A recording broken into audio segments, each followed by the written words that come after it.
तीन दोस्तों की उम्र निकली जा रही थी। बादशाह को दरख्वास्त पेश की कि इन तीनों की शादी करवा दी जाए। बादशाह ने आजमाइश रखी और कहा कि जो इस आजमाइश में कामयाब हो गया उसकी शादी खूबसूरत लड़की से करवा दी जाएगी और जो नाकाम हुआ उसकी शादी बदसूरत लड़की से होगी। इन तीनों दोस्तों ने शर्त मंजूर कर ली। उन्हें एक तारीक कमरे में इकट्ठा रखा गया और बताया गया कि यहाँ एक माह तक रहना है, यहीं खाना पीना और सोना होगा।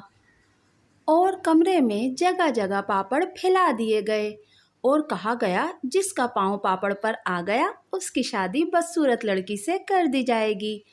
तीनों दोस्त इस आजमाइश से गुजरने के लिए मुकम्मल एहतियात से रहने लगे। 10वें दिन एक दोस्त का पाँव पापड़ पर आ गया। उसे सिपाही घसीट कर ले गए और उसकी शादी बदसूरत लड़की से कर दी गई। अब बाकी दोस्त खुश हुए कि जगह खुली हो गई। 20वें दिन दूसरे दोस्त का पाँव पापड़ पर आ गया और सिपाही उसे भी रोता धोता पकड़ कर ले गए। तीसरा अकेला रह गया। उसने बाकी दिन खैरियत से गुजार लिए और उसकी शादी एक खूबसूरत लड़की से कर दी गई।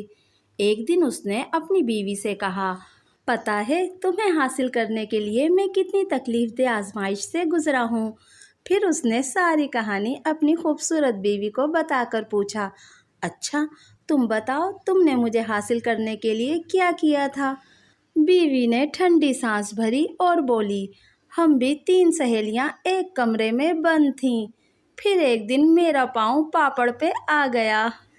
दोस्तों, आपको मेरी आज की सुनाई मज़ाहिया कहानी कैसी लगी?